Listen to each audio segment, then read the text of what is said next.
mein Mann und mir halten, das ist eine sehr kleine jiddische Population und wir wollen sein, wir wollen helfen alle. Wir wollen nicht sagen, das ist in der Schule und man geht nicht rein zu dem. Also geht man geht zu der Schule wie der Synagoge. Man geht auch zu dem Reformtempel und auch zu Chabad und zu Hillel in Norman. Wir wollen sein imitem mit der jiddischen, fast nicht zu viele. Es ist sehr wichtig zu sein mit allen Gott und zu kennen als Sachmenschen. Es ist kleiner, es sind nicht so viele Menschen, es ist 2500 Menschen, das auch gehen nicht zur Schule, es sind gewesen wie meine Eltern in Paris, sie gehen nicht zur Schule im Ganzen. Bloß die Jiden, die gehen zur Schule, wir können sich gut fast nicht so eine Sache. Und sind eine gute Community.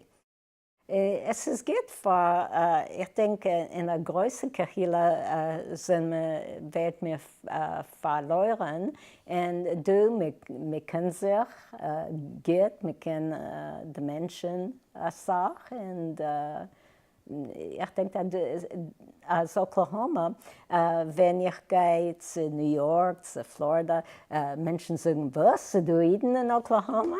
Und ich sage, nicht viel, aber die Jiden das. Und wir verstehen, es ist sehr wichtig zu sein zusammen. Und es ist interessant, als Oklahoma und Tulsa sind die zwei Orte, wie es ist, du Jiden.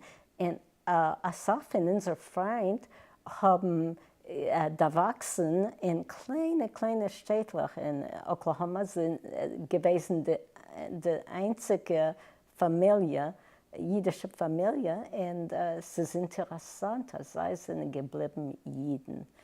Vielleicht als gewesen nicht keine andere jiddische Familie. Es ist viele Jiden also.